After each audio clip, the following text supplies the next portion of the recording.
guys. I just need to say, this is one of the funnest interviews I've ever done in my life. Man. I'm not lying to y'all, bro. Thank you. I'm telling you, this is why I should have been Puerto Rican, bro. This is why. Mira, ¿qué está pasando?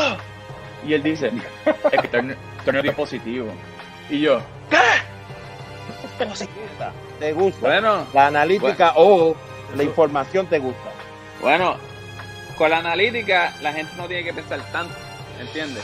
Ya lo del baseball sense y todo eso, eso ya pues lo estás tirando a la borda. Hermano, yo no quería firmar porque lo que ellos me estaban ofreciendo era lo que tú lo acabas de decir, $10,000, pero no me querían pagar mi educación. Wow. Y yo lo que le decía a ellos, oye, olvídense de darme bonos, paguen mi educación, porque yo quería que mi educación estuviera pagada. No olviden que hay que pensar, hay que estar delante. Si ellos te están trayendo una mente y tú pones la tuya a funcionar, son dos mentes trabajando, eres más fuerte. Me dice ayer, oye cabrón, ¿verdad que voy a hablar ya ayer? No te pares a batear, salte de ahí que esto está bien rico. 2017, eso siempre se me va a quedar. Ese clásico, demasiado en la ambas, en la ofensiva y defensiva, o sea, tuve buen clásico. Y defensivamente ese clásico tuvo demasiado, viví mucho. Una súper diferente y uno tirando 25 entradas en 60 juegos para un relevista es demasiado, porque en 60 juegos jamás tú vas a tirar 25 hits. Cogiendo la base y parándote y dándote un selfie. He dicho nombre, no he dicho nombre todavía.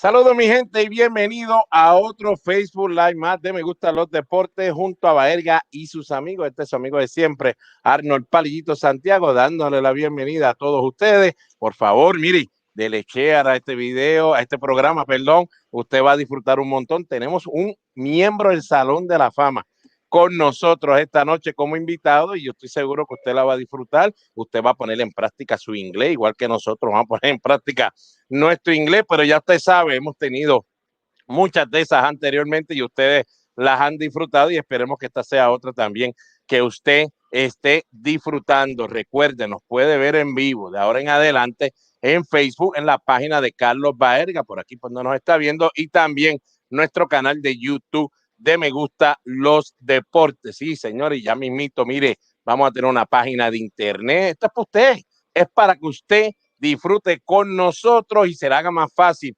tenernos a nosotros en sus hogares. Así que le vamos a dar la bienvenida al ex Grandes Ligas, mi partner del estudio esta noche, Carlos Baerga. Saludos, Carlos. Saludos, Palillito, y saludos a toda la gente que está conectada con nosotros. Qué bendición, papá Dios nos da de tener ¿sabe qué? A un caballete de las Grandes Ligas, Salón de la Fama, Ozzie Smith, compañero mío también en equipos Juegos de Estrellas. Y de verdad, qué honor que papá Dios nos da de poder, ¿sabes qué? Poder compartir con él en la noche de hoy y también vamos a traer diferentes análisis después que terminemos con él. Mantente en sintonía, dale share. Bueno, y gracias a todos los que ya están conectados con nosotros, especialmente Joaquín. Joaquín, ya tú tienes la excusa y me estás diciendo ahí que ya tú estás comiendo tostito, caballete. Claro que sí, recuerda, cualquier excusa es buena para comer tostito y con la salsa. Tienes que acompañarlo con la salsa tostito. Ya usted lo sabe, Palillito y su familia nos encanta la salsa de aguacate con pique, pero usted mire, la regular, la de queso, la que usted quiera. Ya también están saliendo unas papitas, señores, de guacamole. Usted, mire, Tostito está botando la bola últimamente y es aquí donde usted tiene la excusa perfecta para que usted pueda comerse su bolsita de Tostito con su salsa preferida de Tostito. Y recuerda, si tú estás en Puerto Rico y tu plan médico ya te tiene en el bullpen, ya ni te hace caso, ya no te trae a pichar en esa novena, octava entrada importante con el juego ganando, mire, no te preocupes, caballo, que Baerga te tiene un plan médico en Puerto Rico para ti ya. Eso es así. First Medical es el plan que te da más. Tiene el plan directo con 69 y 21. Ingresa hoy a la amplia red de proveedores con un 100% de hospitales contratados, beneficios en farmacia, visión dental y seguro de vidas. Es Metro el System y Metro Pavía Clinic, los hospitales que tú puedes ir también. Allí te van a dar 0 copago. ¿Sabes qué? Llama ahora mismo al 888-801-0801 y suscríbete online a firstmedicalpr.com. First Medical tiene la cubierta que te ayuda a ti y a tu familia y es la bandera de salud de Puerto Rico. Bueno, y saludito lógico a Ricardo Arroyo, que está por ahí, que me dice que está comiendo los tostitos de guacamole. Rafael Carmona, él es Grandes Ligas con los Marineros de Seattle y compañero mío en colegio, sí, Golí, el gran Golí, también está por ahí. Le enviamos nuestro saludo. Baerga, que tú tuviste muchas batallas en la Liga Invernal, de esas con Rafael Carmona también, sí, en la Loma. Caballete. Así que saludos a todos. Joaquín, que está por ahí. Bueno, sigan por ahí conectándose y ahorita estaremos hablando un poquito más de las cositas nuevas antes de traer nuestro invitado especial también.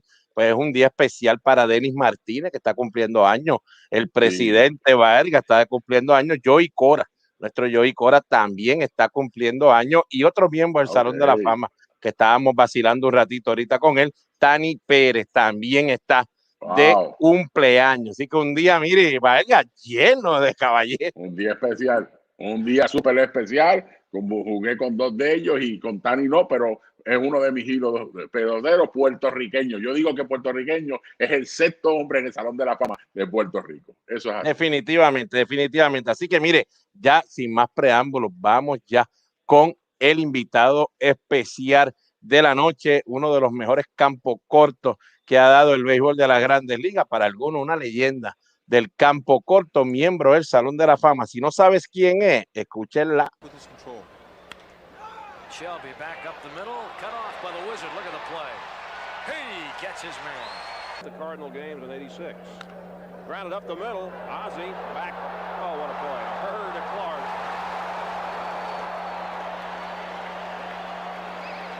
The Wizard. We're in the bottom of the 12th. Up the middle, can Smith get it? Ozzie dives, can he have time? Oh my goodness, what a play, Ozzie Smith. There goes Harris on a ground ball. Alisea, the second for one, the double play! What a double play by Ozzie Smith! Oh, mercy! Again, the runner, Lenny Harris, is going, bearing down on Ozzie Smith. Alisea up in the air. Harris tries to roll, block him out of there. And there it is. What a double play. You're not going to see any better. I'll guarantee you that. Look at that play. Look where Sochi is. He's almost marveling at the double play himself. He's almost saying, I can't believe it either. And here is, I mean, we welcome to Me Gustan Los Deportes junto a Baerga y sus amigos. One of the best shortstop in the history of baseball. Un caballete, nuestro amigo Ozzie and me. How you doing, my man? And welcome. Bienvenido. Thank you so much. That brings back so many wonderful memories, man. I had the chance to play for 19 years, man, and I never worked a day in my life. It was just, it was just great fun every day going to the ballpark. Wow, what an honor we have tonight, to have my good friend, Ozzie Smith. I always say to everybody, I had the opportunity to play right next to him in Japan with the All-Star, USA All-Star team. That was something very special. This guy win 13 Gold Glove, 15 All-Star games. The records that he did in the middle. We're going to be talking about this today. But you know what, Ozzie, where everything started. Where you born? You born in California? You born in California? No. Where you born? No, I was born in the baseball town of Mobile, Alabama, and people from Alabama, Hank Aaron, Tommy Agee, Billy Williams, Willie McCovey, Satchel Paige. We are exactly 2% of the Hall of Fame.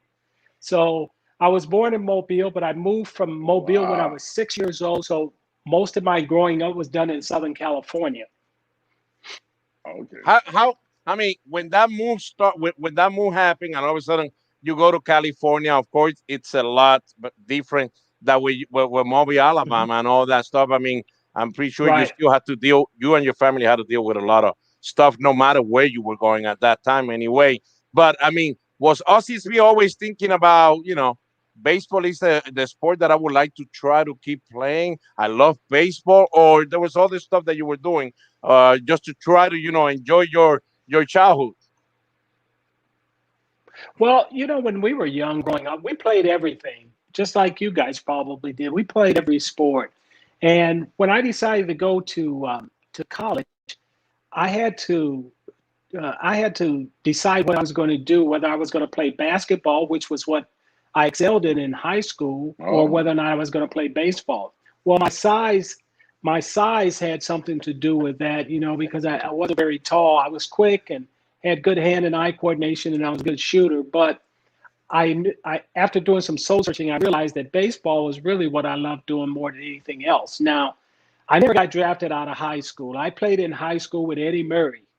And when you play with an Eddie Murray, when scouts come to the park, they're not coming to see a 150-pound shortstop. They're coming to see a guy who's a switch hitter who can hit. That's right. They come to see power. So I always tell kids, I had to take a different route to the big leagues. I had to go to college, where I spent 4 years in college. And most people think that because you made it to the big leagues that you were one of those bonus babies. Give you guys a story. In 1976, I was playing semi-pro baseball in a little small town called Clarinda, Iowa. Ooh. And I got drafted by the Detroit Tigers, which was the first time I'd ever been drafted. I had finished 3 years of my schooling. I promised my mom I would get an education. So when they came to me, they offered me, I went in the 8th round, and they offered me $8,500. And in my infinite wisdom, I said to myself, if they give me 10 grand, I'll take it. It's worth the chance, if they give me 10 grand. So I went back to them and asked them for another $1,500, and they say they didn't have it in the budget. Now, this was the same year they drafted Alan Trammell, Lou Whitaker, Jack Morris, I believe it was. And they told me they had a ticket ready for me to go to Lakeland, Florida. So at that point, I had to gamble. I took a gamble that my skills and things would continue to get better, and I would get another opportunity as a senior. Now, not many seniors get an opportunity. So that was a real gamble for me. So being the good businessman that I am, I signed for $5,000 and a bus ticket to Walla Walla, Washington, where I started my professional career with the San Diego Padres. That means you're already down $3,500. You're already down $3,500. So we're not all bonus babies. It all worked out in the end, but it didn't start as a glamour ride. You see something that really take my head right away when you say your mother want you to study. Your mother, Yes. That was very important, because that's a lot of kids, that we have here in our show, our parents with the kids, and that's something that now people are forgetting about. You have to study, because you never know what can happen in your career, and that's right. That's right, Carlos. How important it was for you? It was very important. And I tell kids today that if you're not going to be one of those number one picks who get some, $2 million, $3, $4 million, it's probably better to go ahead and get your education, because with your education, you'll always have something to fall back on. And I think so many kids today put all of their eggs in one basket, and they're praying that they make it. And the percentage of guys making it to the big leagues and staying in the big leagues are very small. So if you have the opportunity and you're not going to be one of the big picks or the top picks, get your education, because that'll be something that you could have for the rest of your life. And Ozzie, it's great that you said that, because I always tell kids, we've been doing this for years and years, and I always tell a story that happened to me when I first got drafted, signed with the Indians and all that stuff. So after, I got done with college, I said, I'm going to try this, see how it goes. My dad, he already played professional baseball in the big league. He knew how tough it was, so he kind of prepared me a little bit. All of a sudden, I see my scout, the guy that just signed me like a month ago. I see him in my opening day game in the minor league, and I'm like, all right, the guy is here, he thinks I'm all that. So I'm talking to him and all that. He said, "Hey man, good luck. I'll see you next year." I said, "Whoa, that's it. You're not gonna see me no more." He goes, "No, right now I'm going back to Iowa, where I got you, and I'm gonna sign your replacement." I was like, "What?" I said, "Yeah. If you don't do your job, trust me, I'm not stopping my job." So he was already telling me, Ozzie, right away. You know, I haven't done nothing. I just got drafted. That's all I did, side professional, whatever. But this guy, if he sees another guy like me, he's gonna sign him, and you know, he don't care. So it was That's exactly right. You said that, Ozzie. Yes, you gotta continue to work, and you gotta approach this game as if there's always somebody chasing you, and they're always looking for that next guy. You know, so that's why it's important to work hard to be the very best that you can be every day. Leave there knowing that you did your very best that day, not meaning that you won, but you gave your all that day. You have to treat every day as if it's the last day you're going to have a chance to play. So I always wanted to leave the ballpark knowing that I did not leave anything out there, that I gave the people what they paid their money to see. And if the club's going to get rid of me, they're not going to get rid of me because I didn't do my job. They're just going to get rid of me because of it was a business situation. Yeah. That is discipline. That is that you know what, I am not the best. I don't invent this game. This is not my game. I have to play hard every day. I don't want nobody to take it away from me, and that's very important. My friend, you signed, and when I see your numbers, when I went to the minor leagues, you just played 1 year in the minor leagues. Right away, hit 303, boom. Yeah. And you go up to the big leagues. Tell me about that. You know, that move. Did you expect that right away? Well, you know, I think that what you have today, I think college programs today prepare kids. It's like a high A ball.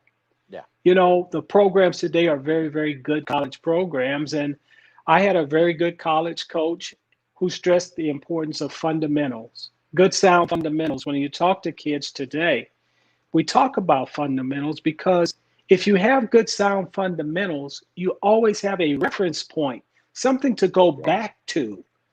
There's so many guys that if they don't have good fundamentals, and if you don't have good fundamentals, then you're always searching. You're always looking for something.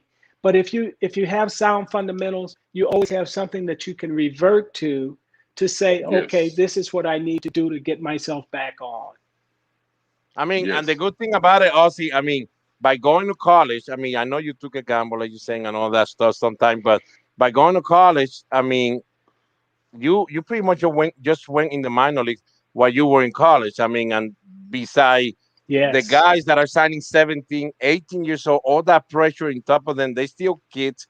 They got all this stuff going around them, and they're already walking in thin rope just because you're a professional, and they could release you tomorrow. I mean, that's just how baseball it is. That's right. So for you, it's a good example of a guy that a lot of guys might say, "Oh, he was only in the minor league 1 year. Wow, he was like you said, a bonus, baby." No, that's not it. It's just that they knew back then he's ready. He already went through all his youth, and he already did whatever stupid thing probably he was doing to get his idea. No, I can't do this. I have to do this because that's what college teach you. And I mean, that's a good point, because now in baseball, the draft is not that big, and you know how it is. I mean, if it's not that big, now teams are pretty much just going to be able to talk, "Hey, Ozzie, will you be willing to sign for this money? Because I'm not going to draft you and waste that spot if you're not going to draft for this much money. You're not going to sign." So now it's going to be a lot tougher for kids to try to get a good, fair shot to make it to the big league. Yeah, you know, things happen so quickly for kids today. And I think that's part of what the problem with baseball is. Guys get compensated before they do anything. So when they do something, they're, you know, where do you have to go? So, you know, for us, Carlos, when we played, we had to earn it. You had to earn it every day. And even when you did, and I say that for us, but for the guys that came before us, it's even tougher, because I've talked to guys like Gibson and Brock and those guys. Even when they had good years, there was no guarantee they were going to get a better contract. because ownership always had total control of the situation. So it was important for you to go out there and prove your worth day in and day out and having a good work ethic. And it's one of the reasons that guys like Gibson, when they pitched, they went 9 innings. They went 9 innings because it's a shame to pitch a great game and hand it over to somebody who you know is not capable or is afraid, because that may have a bearing on whether or not you get a contract the following year. So they stayed out there a lot longer, trying to make sure that they finished the game. Ozzie, you played with San Diego for 4 years, and right away when you came up to the big leagues, you make an impression on everybody. Wow, I never see anything like that. There was great shortstop playing the game. Like Ernie Banks, Bert Campaneri. I love history, so I watch a lot of the old people, stuff like that. But you change the game to be an acrobatic, shortstop. You dive, you slide, you catch the ball with a bare hand, with a bat hat. You double play, you jump all over everybody. So, where you learn that? Where you learn that, man? Carlos, first of all, I was born with pretty good hand-and-eye coordination. And I told you, my sport in high school, Eddie Murray and I both, we played a lot of basketball, man. So that's where I got my leaps, okay? I can really leap. And then I lived across the street from a wood factory where they used to make pallets, those wooden pallets. So there was always sawdust around. And so we would go over there and stick the boards between the pallets, and we would jump and tumble in the sawdust. And then on Thursdays, we'd go to what they call family fun centers, where they had trampolines in the ground. And I would jump from trampoline to trampoline. I'd flip. I was crazy, but I would flip from over the concrete from one trampoline to the other. Ozzie, wait. You were getting ready to be a wrestler, man. Not a basketball. Or gymnastic. My wrestling career. I told you was a gymnastic. That's why Palillito, when he asked you at the beginning, did you play any other sport? Because you always look like a gymnastic guy. I always say his body is perfect. The way he jumps is unbelievable. That's something special. You know what it is, Carlos? It was. I had to preserve myself too. I was trying to save my life. Those guys back then, they could come get you. So it was a way of life for us. We knew that those guys were coming to get you. So unlike now, you can't touch a guy now. Nah, man. I mean, we become a sissy sport. Everything is changing, Ozzie. Even watching NBA, it's being brutal because now you touch a guy and he just fouled. He's fouled. I mean, every sport is getting a little weird. Football, I know there's still hard contact, but it's still easy getting soft with the quarterbacks. They could, take their time and do their stuff. So everything is changing a lot, and that's great that you say. And it's a great point that you were saying about the way you were, growing up, jumping and doing all this stuff. You were, without knowing, you were getting better without knowing once you play a sport, whatever sport you were going to play. And that's something that we're losing that right now, Ozzie. We're playing a lot of travel ball teams. We're doing all that stuff. And I think it's for me, I work here in a baseball academy. We got 18 teams, counting 7-year-old all the way to 16. And I always tell the parents, I'm happy to do baseball clinic. I'm happy to do lessons. Of course, for me, I could do it every day. But I think your kid needs to take a break. He needs to play something else, something else.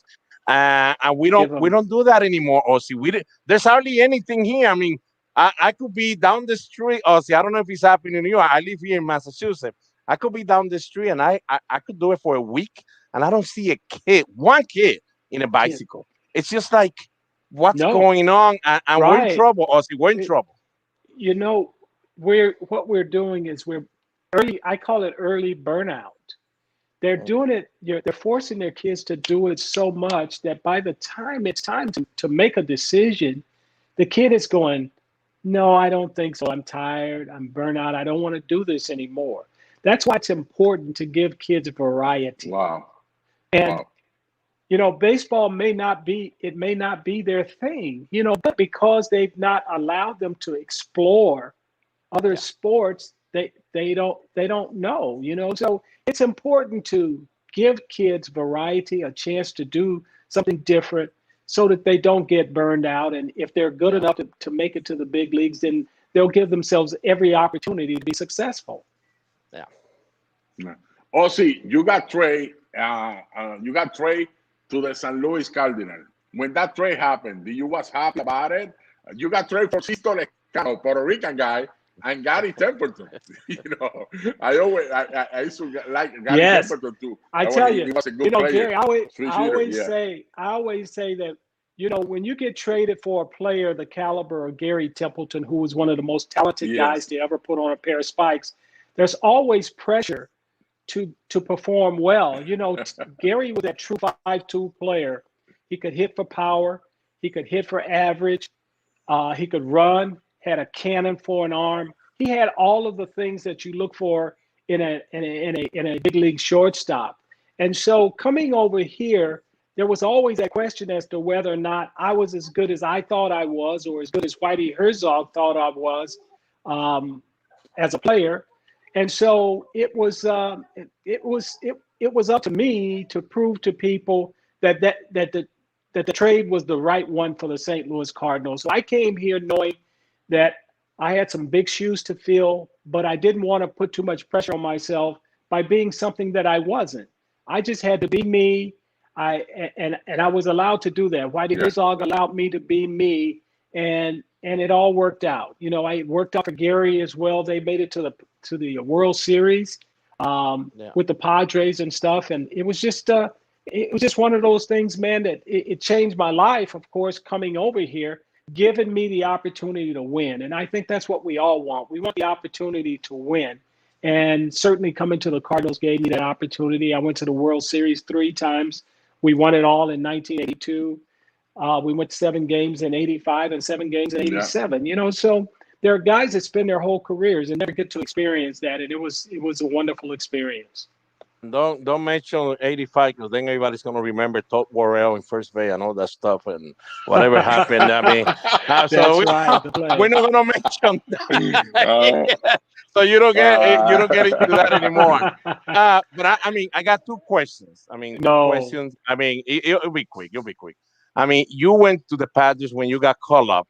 There were some big guys there already. You know, Dave Winfield was there. I think Rollie Fingers was there. Gaylord Perry, I think, if I'm not mistaken, was there too. I mean, it was a good team when you got called up.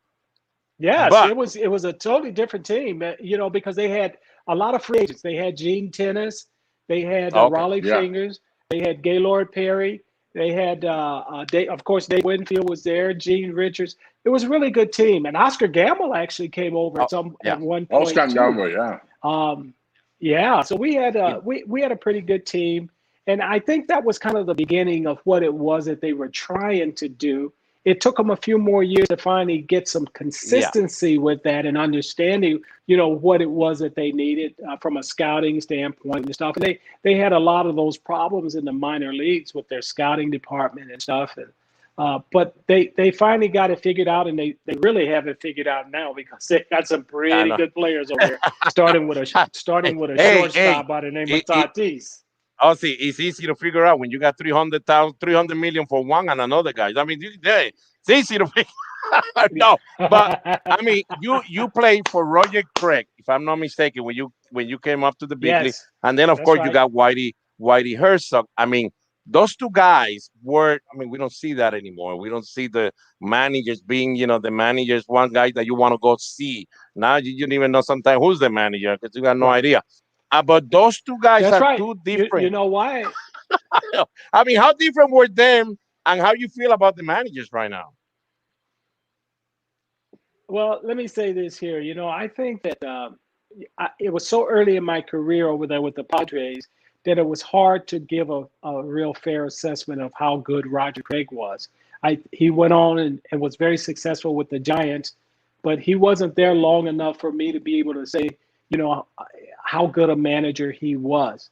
Whitey Herzog, I played the majority of my career with, And I know that he was probably one of the best baseball people because he had done everything in baseball from cleaning shoes to being a general manager to being the manager.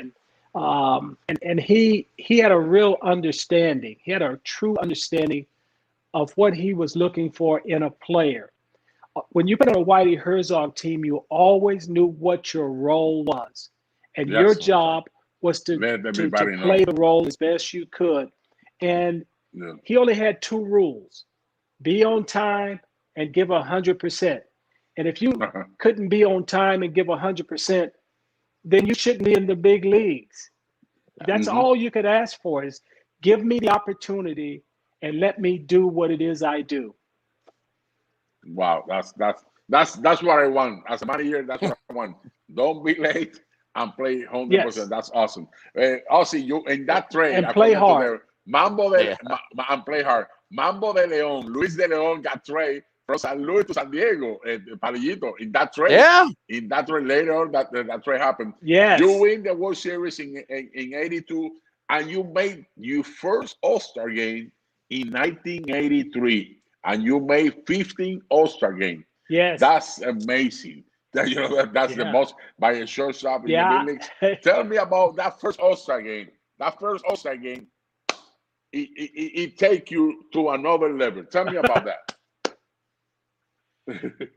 It did, and here again, I just had the chance to be me. And on 2 occasions, Carlos, on 2 occasions. Now, you remember myself and Omar Vizquel, who was my counterpart in the American League, we were I think the last of the true prototypical shortstops. And so, when you can get the most votes, notably as a defensive player, it speaks to the appreciation that people have for the way you go about your business. And I got the most votes in the National League twice, and I never dreamed of that, but it was because of the way I went about my job every day. I went about my job every day feeling or approaching it like it was going to be the last day that I had a chance to play. And I think that carried over to how people saw me when I went out there on the field. Ozzie, I really remember you playing, I would say, from 84 on. And I always follow you because, of course, the Atlanta Braves back then were broadcasting almost every game to Puerto Rico. So we were able to see, you guys play what you guys got there. And you robbed my best player, Dale Murphy, a lot of hits. And I'm not happy about Dale that. Murphy. Yeah, that's something else. That was my favorite player. Just think, we only had Don't hit it to shortstop. Don't hit it. That's it. It's real simple. But, I always liked the 1985 baseball team from the Cardinals. I remember buying all the baseball cards from that year for that team because it was a team that you didn't know what was going to happen every night. It could be defense, it could be stealing, it could be. And I want to ask you, Ozzie, talk about that team plus how you think that team would do right now in the big league against the other 29 teams. It's real simple, Palillito. That people ask us all the time, could our team have played with guys that play today? Let me tell you something. When you're a good team and you're sound fundamentally and you don't beat yourself, you could play in any era. Because when it boils down to is execution. Day in, day out. I know that if I execute day in and day out, and that means doing the little things, getting a guy on, getting him over, getting him in, the consistency with which you're able to get the guy in from third base with less than 2 down. Yes, seeing the ball fly out of the ballpark is beautiful. It's pretty. But what happens when that guy on the mound is dealing? You still got to be able to generate offense. And you can't always hit the home run. It's not always there. And I think that's where the game has gotten so boring. In the 80s, our team in the 80s was able to put pressure on people because we knew that if a team was built from an offensive standpoint, it probably meant that they weren't very good defensively. So the way that you put pressure on them is with good overall team speed, which we had. Don't strike out, put the ball in play, force them to make plays, force them to throw you out. Yeah. Keep the pressure on, and that's what we were able to do. You know, we weren't a team that struck out a lot, so the ball was always in play, and you always had guys standing out there saying, "Please don't hit it to me. Please don't hit it to me." You know, and when you can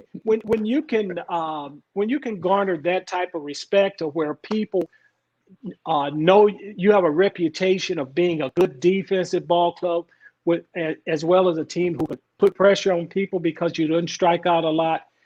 There were a lot of times that we played ball games where we were up 3 runs before the game even started. Yeah. That's what is amazing. You know, and you put pressure to the defense too. They have to catch the ball because if they get on base, they're going to steal the base. You know, you put a pressure. That's why this game has changed so much. Palillito, let me tell you something about Ozzie. I'm looking here, his numbers. The most was 43 strikeout. 43 strikeout. Now the organizations, they applaud somebody. They get 170 because he hit 40 home run and 60 RBI. That's good. That's not good. But you know why? Let me tell you why that's not good. In 1987, you don't even 1 home run, and you got 75 RBI. That's amazing, Palillito. I want a guy like that in my team. That's a player that I like. That's a player that brings somebody in there. That's why when we do this show, I like to teach. And that's what we're doing tonight. I love it. You know, and Tommy Herr, I think that year had 110 RBIs, and he only had 10 home runs. 9 or 10 home runs. 8 home runs. The home run it's pretty, but it's not necessary to win because we proved that in the 80s. You know, we were the lowest home run hitting team every year in the 80s. We didn't hit the ball out of the ballpark, but we put the ball in play, and we were consistent at driving that runner in from third base. We understood that if he got on, you get him over, you get him in. I mean, and then all of a sudden, you guys have the manager was able to do some stuff. Right in each inning, he was able to just come up with something. Brilliant. You guys were able to do something because I remember seeing a lot. Vince Coleman getting on base, and my dad always telling me, they don't have to waste a bunt to get him over to second. Let him steal second, then bunt him over or hit the other way. We don't do that anymore. It's like people right now in this baseball think that as soon as he gets to first base, we all yelling bunt. No, that's not the idea. The idea is, you know, we need to get into second base. And if you have the faster runner on first, why are we waiting? I mean, and that's, I think, is part of the boring part. My dad is having a tough time watching games for the last 10 years, 15 years. And because he says, you know, I can't see a kid in first that is the fastest guy in that team.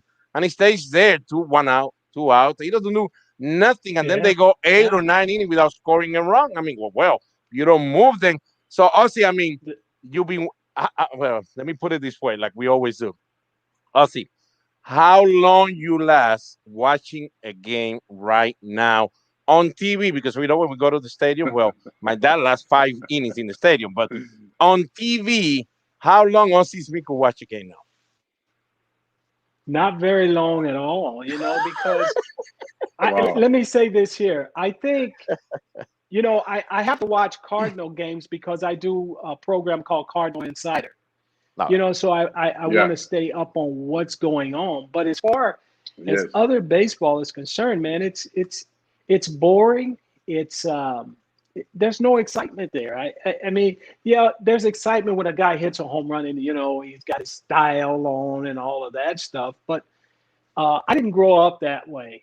You know, if you always have respect for your competition. So you never try and show a person up because that's bad karma that will always come back to you. Mm-hmm. So you do your job. You know, if you hit the ball, you run, you take your tour, and you get out of there, and you don't try and show people up.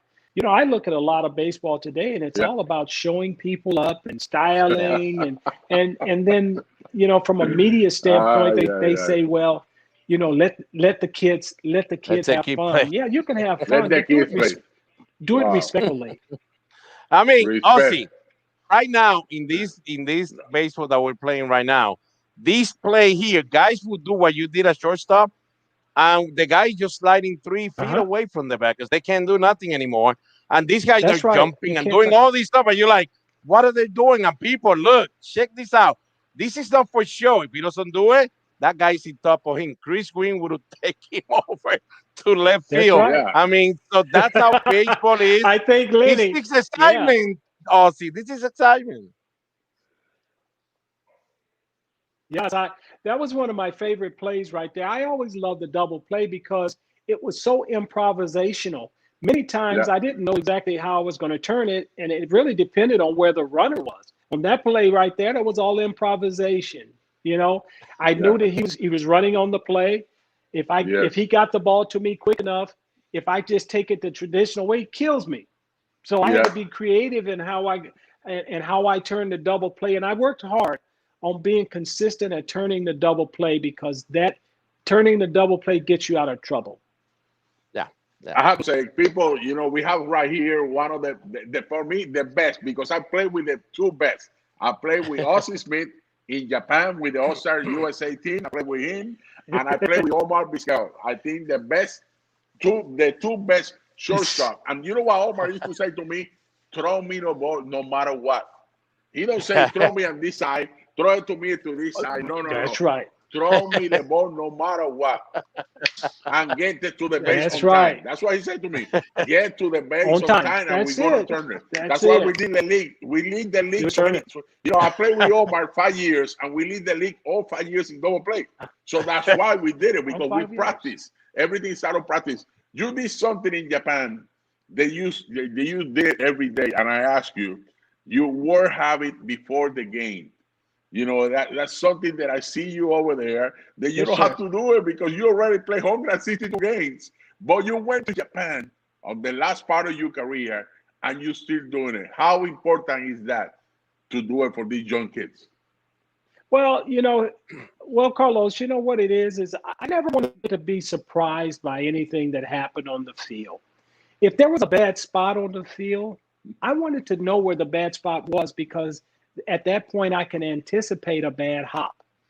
So I took a lot of ground balls. Wow. I used to love to take infield, man. They don't take infield anymore, which is crazy. I know. It's crazy. Know. Guys, man. it was always a fun time to watch the outfielders throw, throw the ball around the infield. Look at this. See, this is look at this. beautiful. This is Japanese. Japanese people, they're the only one doing it.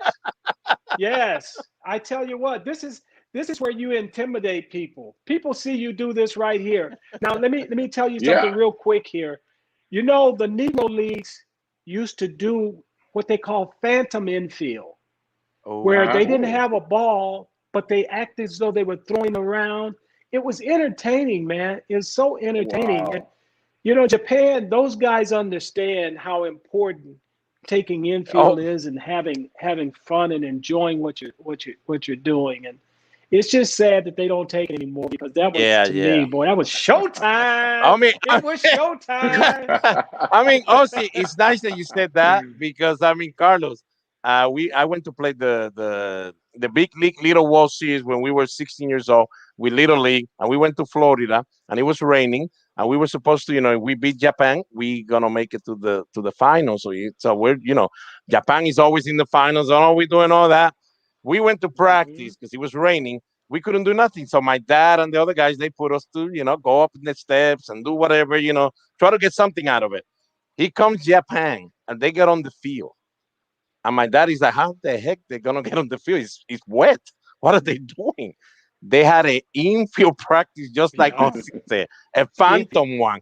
And all of us, we were so quiet. We're like, and they're yelling, and they're all doing it synchronized and all that. We're like, they beat us like 15-1. There's no way. We were like, they're not real. These guys are not real. But that's showtime, and it's just amazing. It's amazing to watch some of the things. When I first came into the league in 1978, I used to love to go out and watch the other team take infield. And you remember Julio Gonzalez? Oh, yeah. Had good hair. Julio Gonzalez, yes.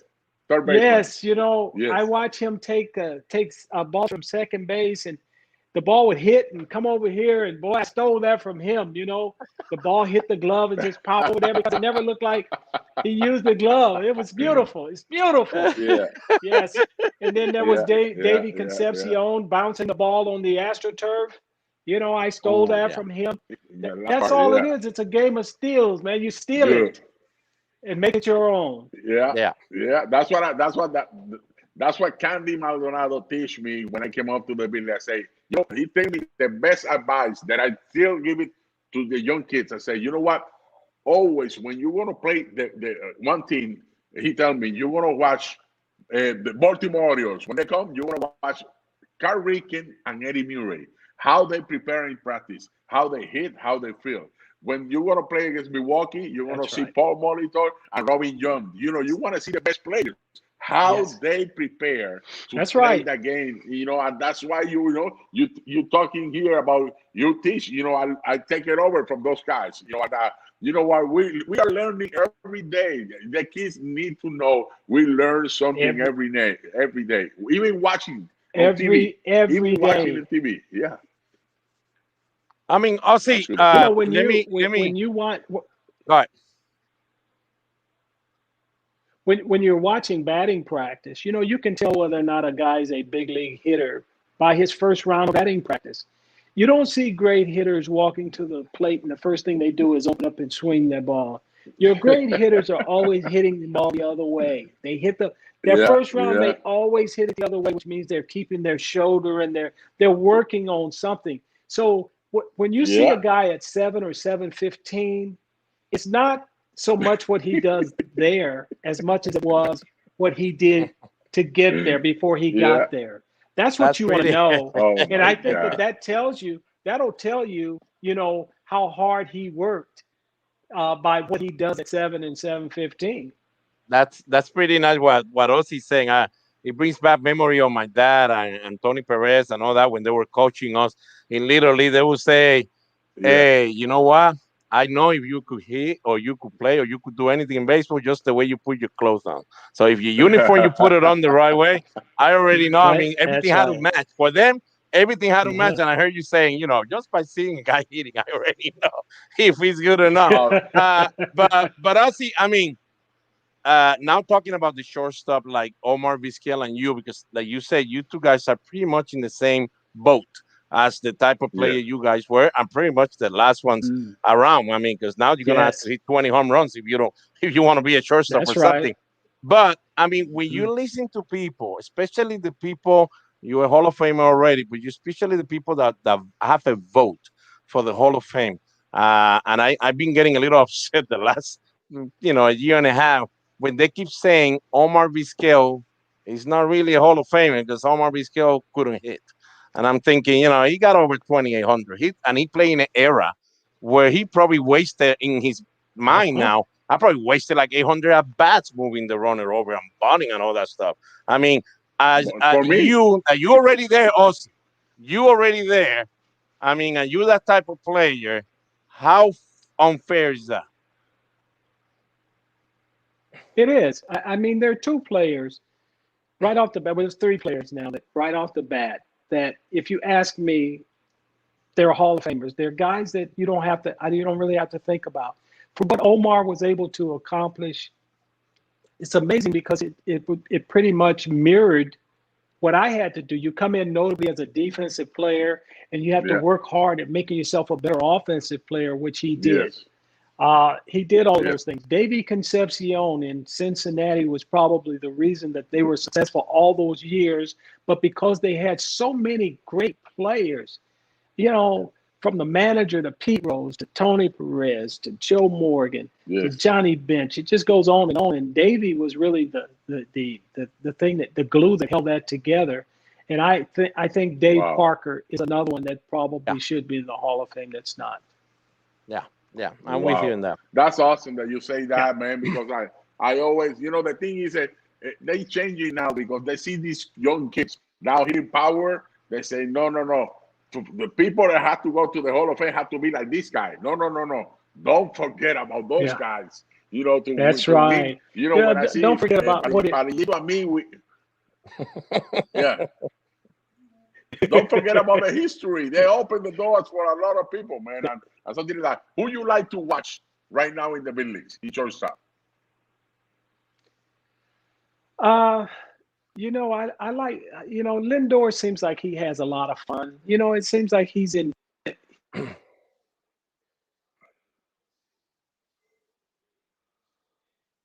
San Francisco's consistent. And when I'm talking about being very consistent at your job and stabilizing the middle of the infield. And you know, for me, when I'm watching a game, I'm watching for people who the team can depend on day in and day out. You know, we have a little player here playing second base here by name of Tommy Edman, who I enjoy watching every day because he's fundamentally sound. He's smart. He doesn't make a whole lot of mistakes. You know, he does it the right way. He's got a great work ethic, and I love watching him play. I mean, and Tommy Edman is one of those players that when you watch him play, it feels like he's, like you said before, he's picturing somebody behind me already. If I don't do the job the right way, if I don't, because I'm not a bonus baby, I'm not all that guy. If I don't do it right, somebody could come and bump me from the back, and he looks like that kind of player. I mean, now that we're talking about St. Louis Cardinals, before you go. You have to say something about Yadier Molina because that's another guy. I mean, that people say, a lot of people say a lot. I don't know why. I don't know if he's a Hall of Famer yet. You know, anytime he's the only guy that's 2,500, a lot of games. You know, that speaks to itself, and it speaks to his character and stuff. I don't think that he had to play that many games because that position is so demanding. And he's one of those players that as a manager, you've got to be able to know when he has to sit down. You have to tell him when to sit down because he's never gonna say, I'm not gonna play today. But if you want to keep your team intact and keep him at full strength, you got to give him days off. You got to give him a day off here or there. And not only for him, but for your backup as well. You don't want to go into a situation in the playoffs of the World Series and your backup has only had 3 at-bats. So, you know, I think it's important for a manager to be able to understand a person's psyche, you know, those guys that want to play every day. The great ones always want to play every day. Oh, yeah, I'm in there, coach. But as a manager, you got to be smart enough to say, you know what, I'm going to sit you down today. I'm going to give you a break. We're going to let the backup come in there and play so that we give him some at bats so that when we need him, if we need him. And as you can see, Yadier got hurt, you know, so it was important for the backup guy to be able to get in there and get some at bats and stuff. And he's played well. Step up, And now that Yadi's back, you know, but as a manager, you got to know when to pull him off, especially as he's gotten older, you know, to be able to pull him back and let him sit down. Because if you walk out there and you ask him, you know, how you feel, it's like a gritty pitcher. He's going to say, I feel good. I'm good. I'm good. I'm good. You know, so he's a gladiator, man. Oh yeah, he's gonna go out there every day. So you gotta pull the gladiator back. You gotta protect the gladiator from himself. I know, protect. That's the word right there. Protect him so he can play the whole year. You know, without getting hurt. That's good. Ozzie, man, it's been an honor to have you, man. I can stay with you. Wait, because I mean, we got Ozzie here, man. We can't let Ozzie go like that. Wait. Ozzie, just us here having fun. We're just sitting here in the couch having fun. Don't worry about it. Nobody's listening. Ozzie, I don't want to say you went through the same thing that he's going through right now. We're talking about Albert Pujols. I mean, it's not the same, but you were a guy that at the end of your career, that's right. I remember when Royce Clayton showed up, that's Tony right. La Russa showed up. It was tough, and I could see it. I mean, I might be wrong, but when I was watching you play, every time they put you to play, because you weren't playing that much at the end, I mean, your eyes were like, I don't know. I mean, I felt for you. I mean, I don't know if that's how you were feeling, but I felt like, man, this is one of the great ones. I mean, he doesn't look happy. He doesn't look great. I mean, what do you think Albert is going through? Well, you know, it's very disappointing to have to end your career that way, you know, because you see the end much different. When you've had an illustrious career like he's had, it's a shame to have to go through this type of craziness at the end of it. And there were only two places really that, you know, that it was going to work for Albert, and that would be the Chicago White Sox, where Tony is, which he has a young kid over there, Yerman, who's going to probably be Rookie of the Year. So at 41, you know, it's very tough. It's tough, you know, because they use age against you now. And if you don't have outstanding numbers, and I think Albert was hitting 190 or something like that, they got you. They got you. What are you going to do? You know, so you just got to try and keep your chin up. You know, keep believing and knowing that you've had a great career, and hopefully something happens. I don't know where it's going to happen now. I was thinking maybe Kansas City, where Mike Matheny was, but they're not. You know, I don't know. There's that room, because you gotta. It's only going to happen in the American League, because as a DH, you know, you could get those at bats, but it's a tough time. It's tough, and he's got to be feeling it, because he's a gladiator. That's another gladiator. Yeah, he's a gladiator. I say, if I'm Pujols, I don't play anymore. I retire. That's it. I did everything that I have in the field. You know, I don't deserve this, and you know, it's going to be very hard for the Angels, you know, to fill out, you know, what they did. But if I can ask the San Luis Cardinals to get one at bat with that uniform on and retire, that's gonna be special. I don't know if you see the picture that I'm talking about. Oh, I see. No, that's a great picture. And people here in this town, that they want that. They want that. You know, it's whether or not the Cardinals are willing to pay that $500,000 to give him the opportunity to do that. But I don't think he don't gonna ask for the money. Because he's not. Yeah, he's not asking for the money, but I think from a ceremonial standpoint, that would be outstanding for him to do it here, because I think that looking back on it, he probably should have. This should have been the only place. He should have been one of those players that played for one organization. Yeah, definitely. I mean, he would have been one of those players that, you know, by now he would have made the Hall of Fame before he even retired. Yeah. I got you. I mean, it's true. I think that's the bottom line, and let's see how he finished the whole thing. I mean, we hopefully finish the best way he can for him. And I tell Baerga, because of course we would like him to do what Baerga is saying, but I tell Baerga, we're in a new base, and the Cardinals have to say, okay, we need to get somebody off the 40-man roster, and that's like a baby list for them. That's the golden list. So we could put him in the 25th roster, 26-man roster for in a bat or something like that. So I tell Carlos, you know, I hope it happens somehow like that. But if not, I guess I could say Pujols next spring training, he'll sign a one-day contract with the Cardinals and he'll retire. Or maybe the last day of the season. The last day of the season for the Fan Appreciation Day. Appreciation Day. Boom. That'd be unbelievable. All right, Carlos, say bye to Ozzie now. I put a movie together.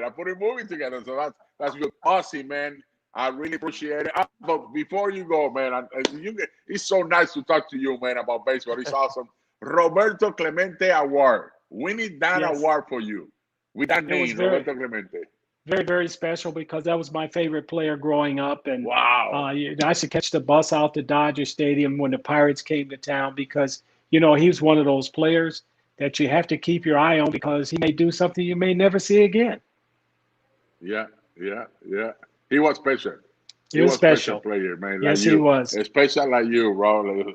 Like you guys are unbelievable, man. What an opportunity God give us today, you know, to have you with us. And Palillito, you have to use all the stuff that he teach about fielding, prepare himself, you know, hitting and stuff like that, you know, for your kids, you know, for the school that you guys have, because I think that was awesome, you know, learning here, you know, how you prepare yourself and what you did, you know, to become one of the best shortstop in your era. Ozzie Smith retired with one of the best launch angle in the career. I think it was like 2.5.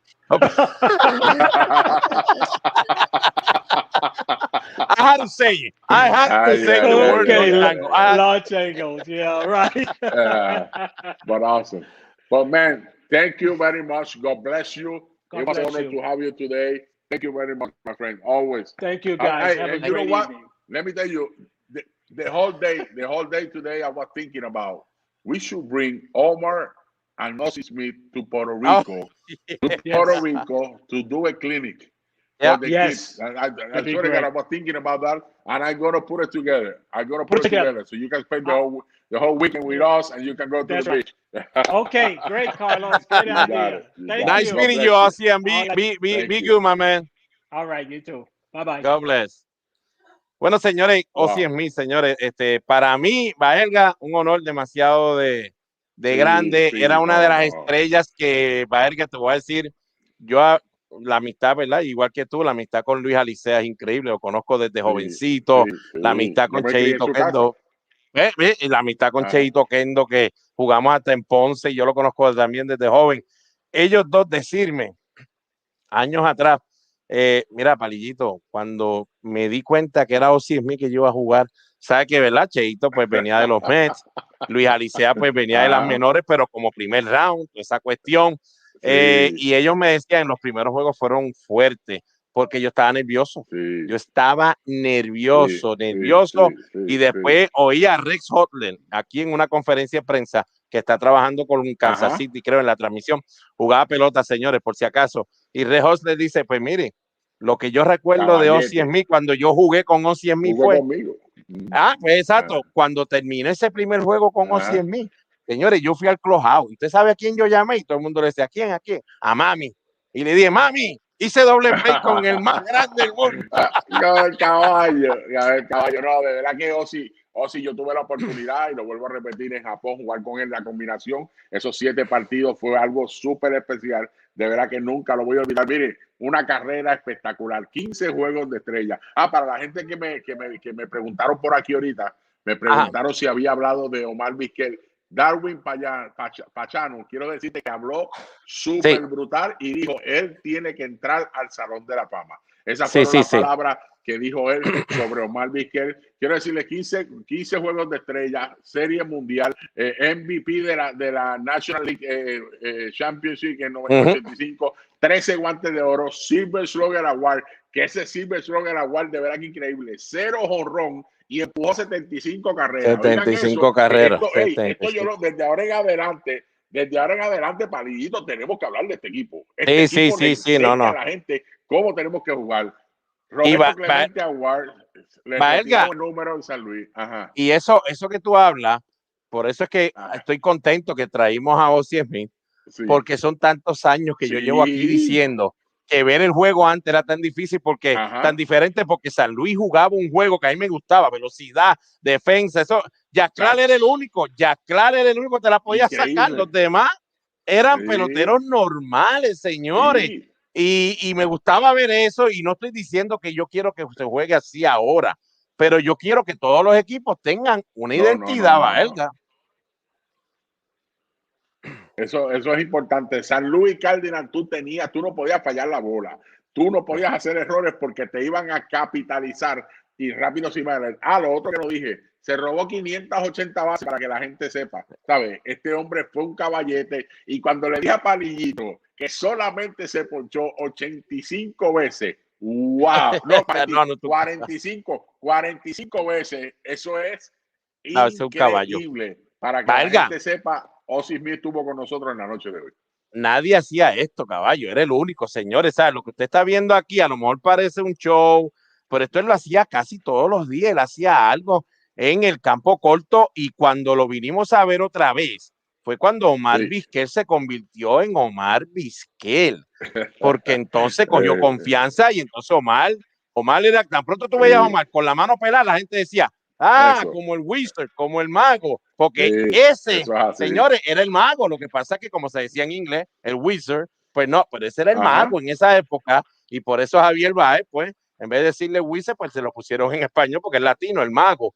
Pero eso que usted vio ahí era lo que vemos de Javier Baez casi todos los días ahora. Sí. Oye, ponte el videito cuando San Diego, que se tiró de pecho, eso que tú lo pusiste al principio. Míralo aquí. Esto cuando empezó primero, esto cuando empezó. Pero en abril, creo que fue en abril, si no que va a salir aquí ahora. Esta es la jugada, abril 20, bola da el malvado y con la mano pelada. Señores, que eso nadie lo hacía en esa época. Con la bola, con la mano pelada, que dio un malvado. Y esto fue Baerga, esto fue lo que lo cambió a él para San Luis.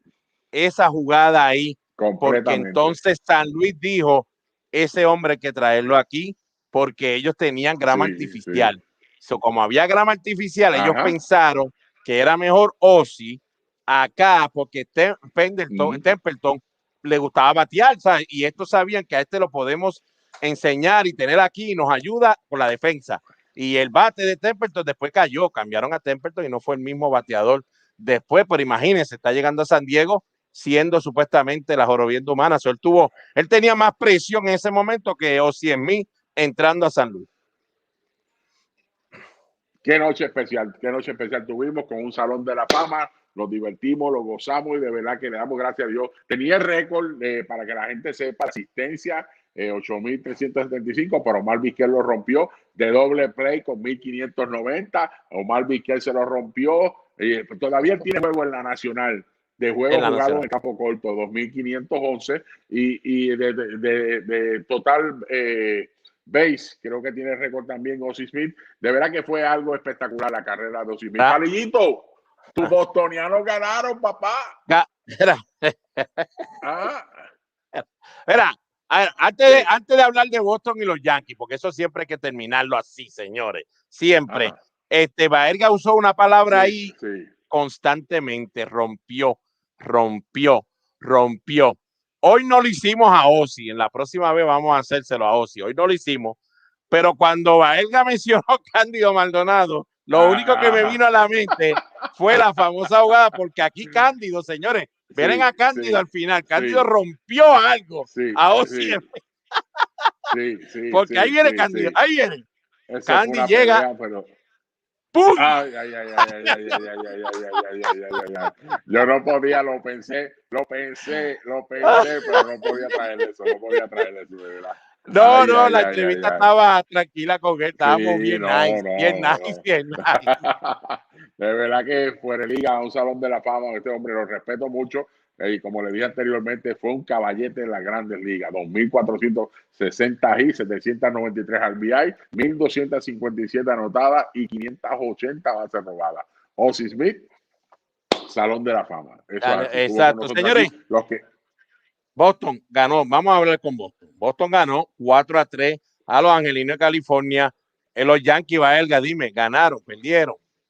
Los Yankees ganaron gracias a vino del banco, Uchela. ¿Quién? Dio un cuadrangular con 2 envases. Uchela la séptima. La sacó para levantar al equipo porque solamente el equipo había bateado 2 hits, creo que era. Y había sido 2 jonrones de George. 2 jonrones de George. Y vino Uchela y dio jonrón con 2 envases viniendo del banco y le dio la victoria. Mira quién ganó, Kluber. Ganó Kluber. Kluber lo saca. Kluber le hicieron Ahí una nada más o 2. Déjame ver, vamos a ver. ¿Cuántas le hicieron a Kluber? Kluber lanzó 4 carreras, le hicieron 4. Le hicieron las 4. O los Orioles le hicieron 4 a Kluber. No, Sí, ¿cómo va a a ser? Kluber, papá. Pero Sí, si a Detroit eso por es poco le así. tira no-hitter, a Detroit le tira no-hitter casi, él tenía que Bueno, comerse a Baltimore. bueno, no, pero no fue así, le dieron al principio, pero salió ganando. Salió ganando el partido, victoria para el equipo de los Yankees. Ahí tenemos a Ochela. ¿Dónde está Ochela? Mira, Ochela que vino de emergente, batió por Marvin te Waze. dice, Baerga, callado, por favor, callado. Callado, por favor. Ay. Mira, Mire, y señores, lo estoy diciendo porque ustedes me decían a mí, los yanquistas me decían, ay, Palillito, si ustedes le ganan a Detroit, Baltimore, eso le gana a cualquiera. Nosotros, miren, por poco pierden, tengan cuidado. Sí, no, eso estuvo cerradito ahí, de verdad que un juegazo ahí. Al otro lado, Chicago, Kansas City le ganó a Chicago White Sox. Oye, qué choque, me asusté. Abreu y Dozier, wow. Esta tarde, de verdad, los que no vieron ese video, miren el video por aquí, Fly, y sale corriendo con la cabeza hacia abajo y no vio a Abreu. Los dos chocan y los dos tuvieron que salir del partido. Esperamos que todo esté bien. Choques así como eso no son fáciles, entiende. Creo que Abreu salió un poco con una torsión en la rodilla y también tenía como debajo del pómulo como medio cortadito, Palillito. Sí, tiene que haber recibido con el hombro de Dozier por ahí, tiene que haber recibido, acuérdate, tenía también la gafa, tenía toda esa que bregar. Y señores, mire, mucha gente, y es increíble, pero para eso estamos aquí nosotros, mucha gente me estaba diciendo que la culpa la tenía Abreu porque se le metió en el medio del corredor. No, señores, uno tiene que dejar que el fildeador fildee la bola, eso es seguro. Ya cuando tú eres un corredor, tienes que dejar que el fildeador, mucha gente va a ver que está diciendo, no, porque el corredor va por su línea. No hay línea si viene un fildeador al frente de él. No hay línea. Él tiene que moverse porque el fildeador tiene que tener la oportunidad de fildear la bola. Así que el que falla aquí es Dozier. No lo hizo de maldad, porque no es de maldad. Es que dio un fly y él dijo, pues, a la madre, como uno dice, a la madre, caramba, soy out. Y miró para abajo y le metió a Abreu. El fildeador tiene ¿cómo es?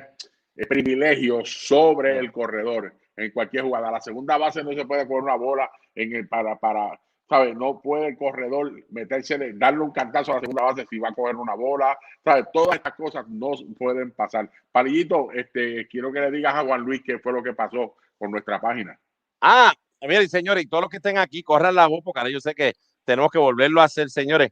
Facebook está en su mundo, es la quinta página que nos cierra por su mérito ellos allá, no sabemos, ¿verdad?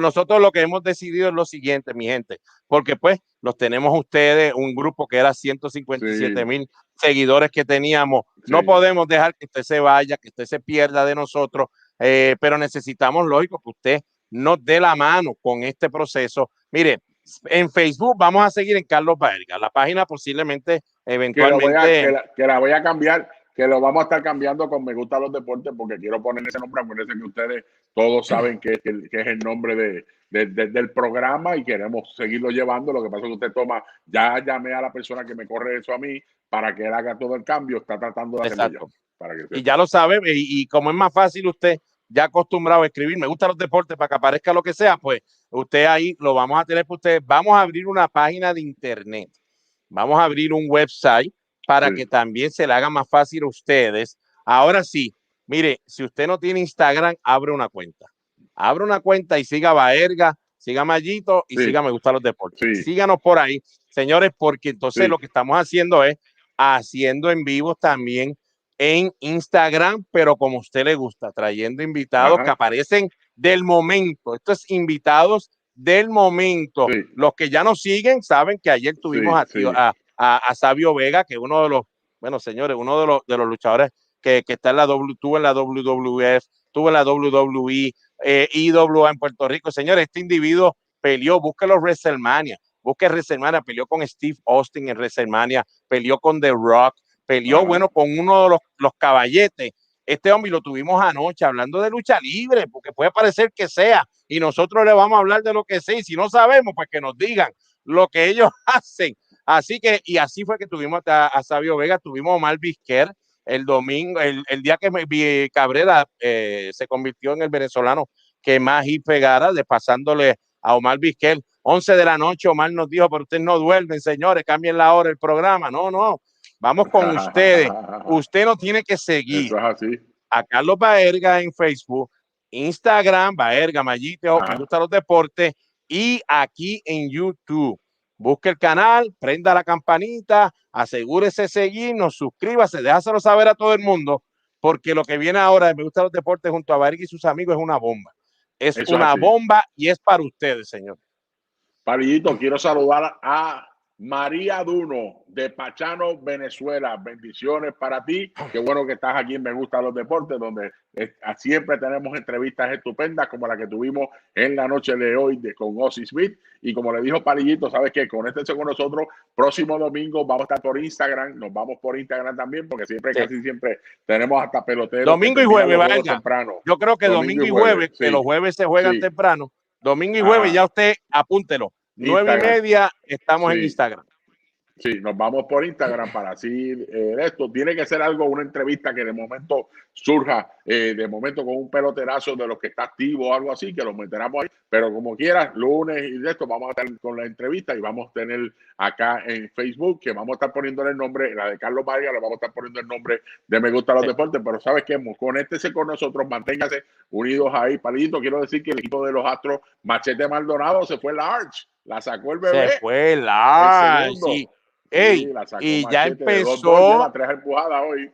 Ya empezó a tirar el bullpen Framber Valdez, que se esperaba que a lo mejor fuera para julio, para esa época, y ya Framber Valdez tiró bullpen hoy, señores, tiró su bullpen, ya mismo posiblemente puede empezar una rehabilitación en las menores. Baerga, Framber, yo se lo dije, bueno, lo dijimos aquí, que esto va a ser todo el año, qué raro, con un dedo, ¿verdad? Fracturado nada más, yo creo que el hombre puede volver, señores. Yo creo que va junio y julio suena perfecto. Yo creo que es una buena noticia. Greinke está tirando un juegazo hoy, lleva 3 entradas, solamente 2 carreras le han anotado. Y el bateo, pues ya usted sabe que el bateo de los Astros de Houston es uno de los mejores en la liga. En el juego de Chicago, el primer juego lo ganó Kansas City 6-2. El segundo está ganando Chicago 3 carreras por 1. De Tampa Bay, Glasnow tiró un juegazo otra vez esta noche, le ganó al equipo de los Mets de Nueva York 3 carreras por 2. Como le dije anteriormente, el equipo de los Yankees de Nueva York a nivel de jonrones, para que Juan Luis esté contento, 2 jonrones de George, 2 jonrones de George, y salió de emergente, lo sacaron de la cama o de adentro, Uchela con 2 envases cuadrangular, viniendo a batear de emergente, le dio la victoria. Boston ganó 4 carreras por 3. Dalbec conectó cuadrangular, empujó 2 carreras, le dio la victoria. Cleveland en la primera entrada 1-0 Seattle, y Oakland sigue, oye, por este equipo no pierde, Palillito, 5 carreras por 1 a Minnesota, le está ganando. Y Marwin siempre que pasa algo me pone rápido, Palillito y Oakland. Marwin, no importa dónde esté, en Instagram, Facebook, tan pronto Oakland te va arriba 1-0, Palillito, mira tu equipo. Te tira algo, ¿no? Pero es que de verdad que ese equipo, en la forma que ese equipo empezó, sinceramente. Y cuando tú ves el roster de ese equipo, tú no crees que están jugando de esa manera, pero es para que usted vea qué hermoso es este juego de béisbol. Y uno tiene que saber que no decir que hay enemigos pequeños, aunque todavía no hemos llegado. Acuérdense que este domingo que llegamos al juego 42, Palillito, tenemos que explicarle bien a la gente qué creemos. Es importante apuntarlo por ahí. Ya lo sabemos, señores. Mire, decirle a la gente lo que pensamos. Eso es el domingo, acuérdense, vamos a ponerlo bien grande y se lo vamos a poner bien chulo a través de las redes sociales. Señores, Baerga, yo creo que hay que terminar un poquito con esto, terminar con la noticia, ¿verdad? Que habíamos anunciado a través de las redes sociales. No sé si nadie le había hablado, no sabemos, ¿sabes? Solamente pues la información que nosotros nos llega, porque queremos saber de nuestra liga, queremos saber, pues mira, Baerga, todo luce que solamente 5 equipos va a jugar. Esto está, wow. Wow, me he quedado, pues, son los 5 equipos. Entra otra vez Carolina. Me sorprende que Manatí no vaya. Mala mía, que te estoy tirando esta noticia sin decírtelo. No, me he quedado ahí. Me he quedado como que wow, a rayo. los RA12, vuelve también RA12. Pues la noticia que todo el mundo tenía que saber era Aguadilla, porque ya sabían que Aguadilla pues no lleva ya 4 años, sería con que no iría, pero yo creo que la triste tiene que ser la noticia de que Manatí no vaya en esta temporada. Sí, ¿no? Y duele porque entonces van a empezar a hablar ahora especulaciones, va a empezar ahora la gente a decir, por eso entonces no pusieron las luces, no era que no habían llegado, no era que no que tenían problemas en el shipping, no, si era que ellos no sabían si iban a estar muchos años. Sea verdad o no sea verdad, Baerga, esto lleva a esa situación con las personas. Yo lo que le pido de verdad a la Liga Invernal de Puerto Rico y al presidente, que lo hemos tenido muchas veces por aquí, y a todos los que corren, unido también a Yamil Benítez, que es el que brega con los muchachos también, los peloteros. Necesitamos, señores, no puede ser. Aquí lo dijo Palillito en Sprint Train, ¿te acuerdas que estábamos hablando de eso, señores? Cuando venimos a ver el verano llega. Ya estamos en el verano casi, señores, ya estamos casi en el verano y no sonamos por ningún lado, no sonamos por ningún lado. No se sabe nada de lo que está pasando, qué va a pasar, qué no va a pasar, y de verdad que yo creo que es importante mantener al fanático informado de lo que está ocurriendo, de lo que va a pasar. Sé que sonó de que Ponce va a tener un equipo el año que viene, que yo creo que hoy la Junta pero eso, dijo, no sé si la Junta dijo o no dijo. Eso sonó en el Gondol. Que viene. En el Gondol. Tampoco sabemos si es verdad o no, porque es en el Gondol, a menos que el Gondol sea verdad, el periódico o la información. Muchas de las noticias que se están dando aquí, se está tirando porque el Gondol lo está diciendo. O sea, no sabemos nada, Me quito el sombrero, lógico, ante el equipo de Caguas, que siempre hace lo mismo, siempre está haciendo firmas, está anunciando, está haciendo eso, pero siempre sabemos que ellos lo han hecho. Santurce siempre lo ha hecho, lógico, pero no jugó el año pasado. Veremos a ver qué trámites está ahora corriendo, al igual que Carolina. Pero yo lo que pido es, señores, que tienen que hablar, dejar saber lo que está sucediendo, todo, por favor. Si su pelotero está en AAA, esté pendiente a él, haga la entrevista en vivo, invéntese cualquier cosa. No nosotros podemos solo hacerlo. Tiene que venir el equipo también y dejarle saber a sus fanáticos, señores, lo que está pasando, por favor, ¿ok? Entreviste a ese muchacho que está en la Rookie League, en la clase A, pero está en su roster, entrevístelo. Y vaya pidiendo al fanático, moviéndose. Diga que todos los viernes usted va a entrevistar a alguien, o todos los domingos, y entreviste. Hagan algo, y la liga, por favor, usa Facebook, haz en vivo y diga algo. Hoy subieron a Yadiel y nosotros fuimos los que lo indicamos. A Yadiel González, que ya está tocando la puerta de Grandes Ligas. Nada, solamente dejarle saber eso, por favor, hagan las cosas bien, porque tenemos que bregar eso. Bueno, Baerga, ¿algo más que tú tienes?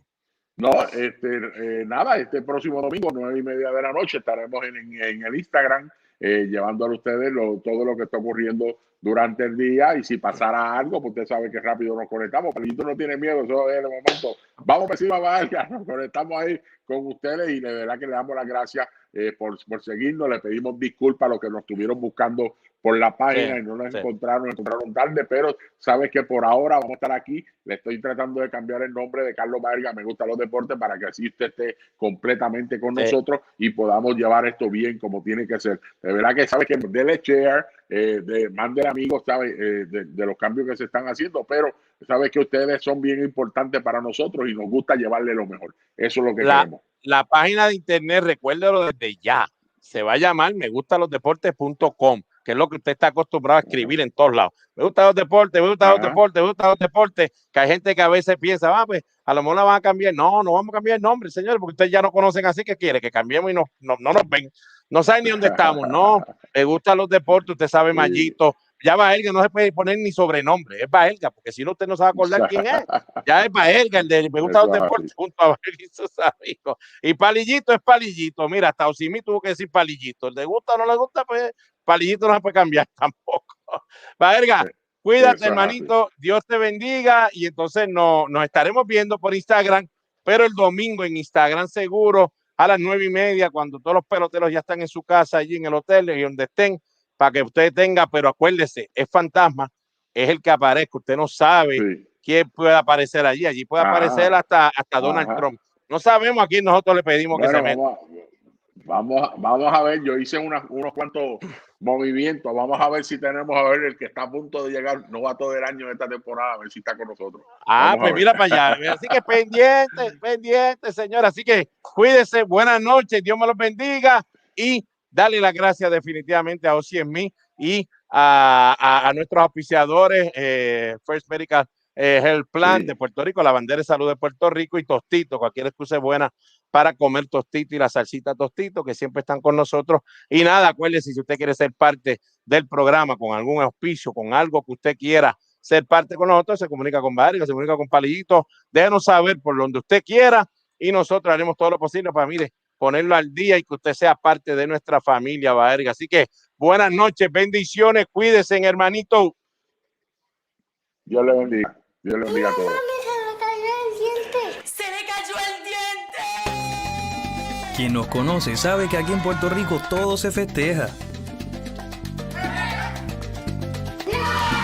Celebramos la llegada, 5 de mayo, las tradiciones de otros y claro, nuestras victorias. Por algo somos uno de los países más felices del mundo. Tostitos, cualquier excusa es buena.